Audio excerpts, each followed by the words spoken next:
I was 13 when I realized the world didn't care if you were kind, only if you were rich. I wore shoes that had holes in the soles and patched jeans that were 2 sizes too big. Every morning, I walked 3 miles to school because we couldn't afford the bus pass, and every afternoon I walked home in silence, swallowing humiliation like bitter medicine. The worst part wasn't poverty. It was visibility. Kids like me didn't get ignored. We got noticed, ridiculed, and fed to the wolves. Kyle, Jordan, Marcus, those were the wolves. 3 golden boys with rich parents, private tutors, and weekend getaways. Kyle was the loudest, the ringleader. Jordan was sharper, quieter, but just as cruel. Marcus was a follower, always laughing the hardest at Kyle's jokes, even if he didn't get them. My nickname in high school? Penny Boy. They gave it to me in 9th grade when I dropped a few coins trying to pay for lunch.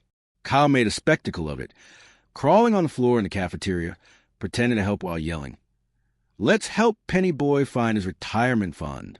People laughed. Teachers ignored it. I burned inside, but I smiled like it didn't matter. That's what you do when you're powerless. You play dead and pray the wolves lose interest. But they never did. When graduation came, they went off to Ivy League schools, riding on their parents' money and inflated GPAs. I barely scraped enough scholarships to attend community college part-time. The rest of my time went to working night shifts, first at a diner, then a warehouse, then an overnight data entry job that left me half-conscious during lectures. But I had a plan. I found something I was good at. Coding. Not just good, obsessed. I would fall asleep with HTML in my dreams and wake up debugging Python scripts in my head. I devoured everything free online. Forums, YouTube tutorials, open source projects. I graduated with no fanfare, no friends, no celebrations. But I had one thing, a prototype, an app I designed to help companies streamline onboarding and internal workflows. I launched it alone. The first 2 years were brutal. No funding, no traction, just grit and sleepless nights. Then, a mid-sized firm bought a corporate license. Then another. Within 5 years, my company was valued at $40 million. Still, I never changed my habits. I still wore discount jeans. I still made my own coffee. And I still remembered every laugh, every shove, every time Kyle or Jordan threw pennies at me in the hallway like I was a beggar. I wasn't looking for revenge. Not consciously. That part of me was buried under years of hustle. But one day, an acquisition opportunity landed on my desk. A struggling consulting firm, bloated with middle management, bleeding money, and desperate for innovation. Their numbers were bad. Their tech was worse. Their name? Trinity Solutions. It rang a bell. I looked up the leadership roster. There they were. Kyle, head of sales. Jordan, senior strategy consultant. Marcus, human resources lead. My hand froze on the mouse. I stared at the screen. The coffee on my desk went cold. 15 years. 15 years since they called me Penny Boy. 15 years since I walked home in the rain while they drove past in their BMWs. Now, they worked for a company I could buy in cash. And that's exactly what I did. The acquisition process was swift. My legal team handled everything under a shell firm to keep my identity hidden. I wanted them to see me, not on a signature page, but in person, face to face. The morning of the formal takeover, I wore a black tailored suit.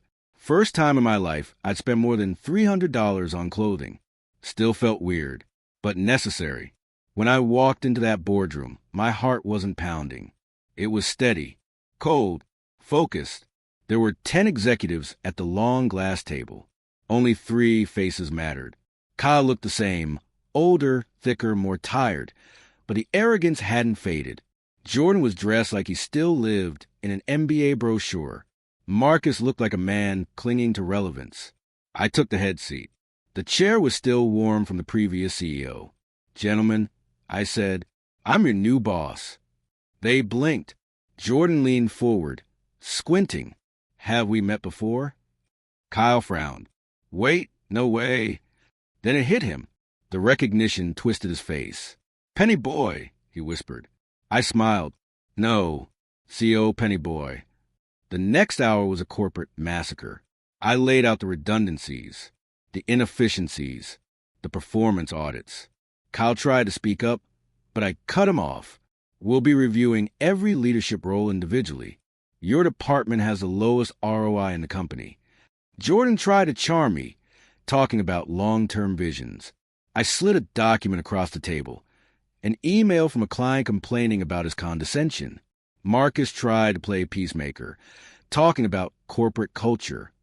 I told him HR had the most unresolved complaints on record. By the end of the meeting, their faces were pale. I didn't fire them. Not yet. I made them stay for 30 days, watching as I reversed everything they implemented. I brought in new staff, younger, hungrier talent. Every meeting, I made them sit at the far end of the table like interns. They couldn't quit. Their contract had non-compete clauses. They needed the severance. And every time they passed my office, they had to see my name on the door point 30 days later. I called them in. They sat across from me in silence. No speeches, I said. No apologies. Just this. I reached into my drawer and pulled out a small velvet bag. I spilled its contents onto the table. Pennies. Dozens of them. Their eyes widened. I looked at Kyle. Do you remember the day you threw these at me? He said nothing. I looked at Jordan. Or the time you told me I'd flip burgers for the rest of my life? Nothing. Marcus opened his mouth, then closed it. Here's the thing, I said. I don't hate you. I'm not even angry. I just needed you to see it. To see me. The person you stepped on became the person signing your exit paperwork. I stood. Your severance packages are generous. Consider it a gift. From Penny Boy. I walked out. They never saw me again. Revenge isn't always fire and fury. Sometimes it's quiet, controlled, clean. I didn't destroy their lives. I didn't have to. I just showed them who I became. They were my past. I'm my future. And every time I walk past a kid struggling in worn-out shoes, I remember, not the pain, but the promise I made, that one day they would remember me. And they did. For weeks after I walked out of that final meeting, my inbox stayed quiet. No lawsuits, no LinkedIn rants, just silence.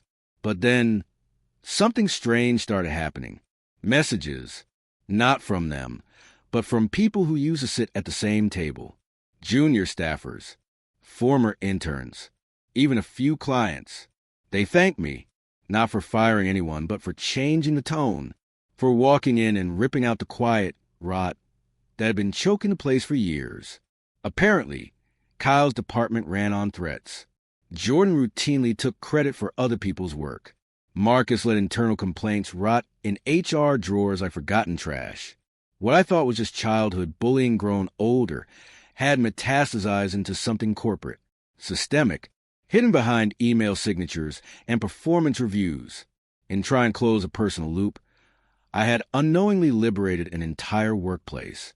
And for the first time in my life, people looked at me not as a charity case or a name to mock, but as a leader. 6 months later, I got a letter, handwritten, from Marcus.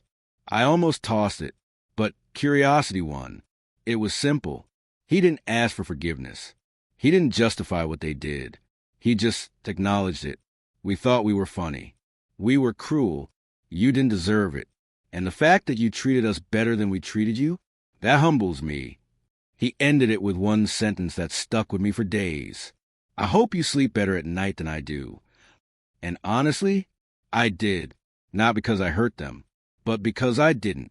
Because I grew into someone they couldn't imagine and never became like them. Trinity Solutions, now rebranded under my parent company, thrived. We instituted mentorship programs, free coding boot camps for underserved youth, mental health support, equity tracks for employees who came from nothing, just like I had. Because revenge is good, but building something better, that's power. One afternoon, I visited my old high school, quietly, unannounced, just walked the halls. The lockers looked smaller. The bullies were long gone. I passed the cafeteria, different tables, same laughter.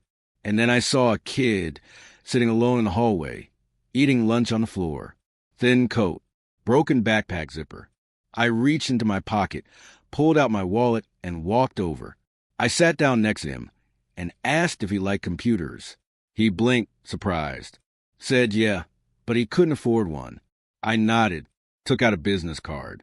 It had my name on it. Not Penny Boy. CO, call this number. Tell them I sent you. We'll get you a laptop. Some lessons. You're not invisible. He stared at the card like it was magic. But it wasn't. It was legacy. Kyle tried launching a startup. It fizzled out in 8 months.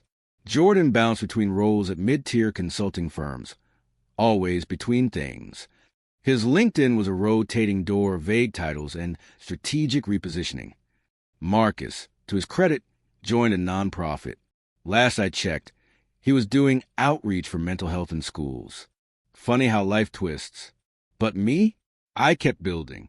Every dollar I made, I poured into something real, new tech, community initiatives, scholarships, outreach. Because revenge gave me closure. But purpose gave me peace if I could go back. Sit next to my teenage self on that cold cafeteria bench. I wouldn't tell him it gets better. I'd tell him to make it better. That the pain won't break him. It'll forge him. That one day, the names they call him will fade, but the name he builds for himself will echo.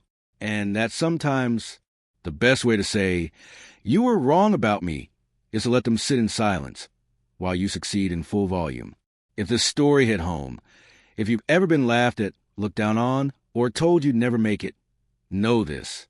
You don't need to get even. You need to get moving. Success is the cleanest revenge. And the most satisfying one is when they see your name on the door. Backhand index pointing right, hit that like button, subscribe, and tell me in the comments, what would you say to someone who bullied you back in the day? Until next time, keep building, because they'll remember you, just like they remembered me.